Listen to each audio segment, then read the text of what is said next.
Hello friends, जर तुम्ही reel बघून किंवा शॉर्ट्स बघून इथं आले असेल तर तुमचं स्वागत आहे. तुम्ही सबस्क्राईब करा, लाईक करा.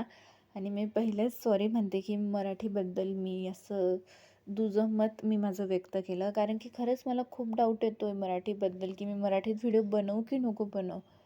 कारण की असं कोणतं कंटेंट वापरू मला कळत नाही आहे की माझी व्हिडिओ व्हायरल होतील, मला सबस्क्रायबर्स भेटतील. मी माझा स्वतःचा एक्सपिरियन्स सांगते की जसं मला कोणी मराठीत दिसतं व्हिडिओ बनवणारं, तर मी लगेच सबस्क्राईब करते, लाईक करते. की मला तो एक वेगळा आनंद असतो की आपला माणूस काहीतरी करायचा प्रयत्न करतो आहे, एक कनेक्ट करायचा प्रयत्न करते. मी कमेंट करते आणि माझ्या व्हिडिओला तर कमेंट्स पण येत नाही आणि सबस्क्राईब पण येत नाही आहे. का होतं आहे असं? तर हा तो खजिना आहे जो मी कोकणवरनं आणला आहे.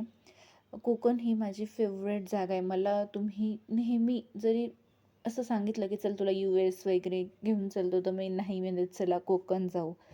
आणि कोकणमध्ये मी हे सर्व शंख शिंपले जे जमा केले आहेत आणि मला याचं काहीतरी कोलाज बनवायचं आहे.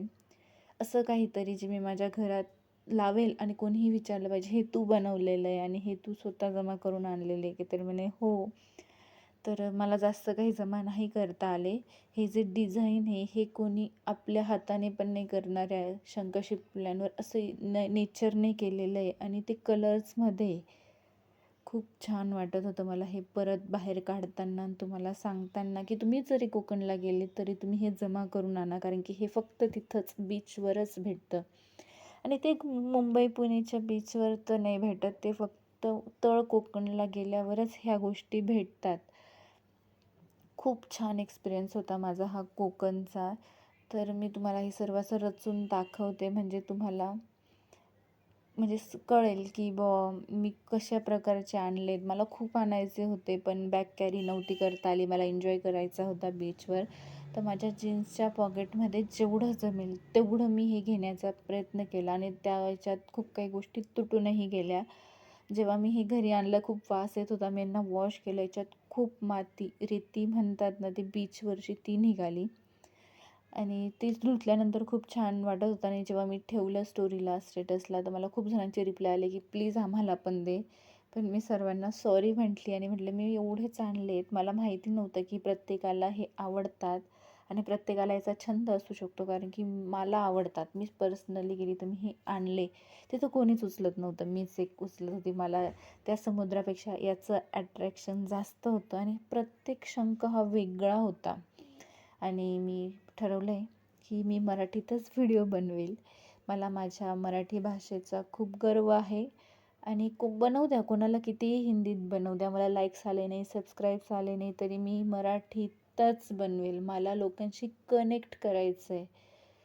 मला बडबड करायला आवडते. तुम्ही कमेंट करा, मी तुम्हाला उत्तरही देईल आणि ते पण मराठीतच. मला ते हिंदीकडे फक्त ह्या गोष्टीसाठी वळायचं नाही आहे. तर हे जे प्रकार आहेत शंखांचे, शिंपल्यांचे, जे मी तिथून आणलेले आहेत, हे कलर हे मोबाईलच्या क्लॅरिटीमुळे तुम्हाला कलर दिसत नसेल, पण ऑरेंज, रेडिश आणि ब्राउनिश कलरमध्ये ही डिझाईन आहे त्या शंख शिंपल्यांवर. याच्यावर तर खूपच बारीक नक्षी आहे, म्हणजे अशी झिगझॅगवाली, आणि ते पण खूप बारीक बारीक बारीक. एक त्याच्यात असा जंगली टाईप शंख मला दिसला आणि हाताला खूप रफ लागत होता. याच्यातला जो प्राणी असेल तो पण तसाच खूप डेंजर वगैरे असेल, याच्यावरनं मला कळतं आहे. आणि हे जसे गोलवाले ते बाहेरून पण खूप सॉफ्ट होते, मधून पण सॉफ्ट होते, पण यांच्यावर कोणतीच नक्षी नाही आहे. हे जे दिसतं आहे तेवढंच फक्त कलरमध्ये हे बटरफ्लायजसारखे होते. हे मधून असे ब्ल्यूइश दिसतात, हे बाहेरून असेच, आणि हे बीचवर पण सेम असेच पडलेले होते. हे शंकूंचे प्रकार आहेत. शंकूंमध्ये युजली प्राणी असतात म्हणून मी त्यांना जास्त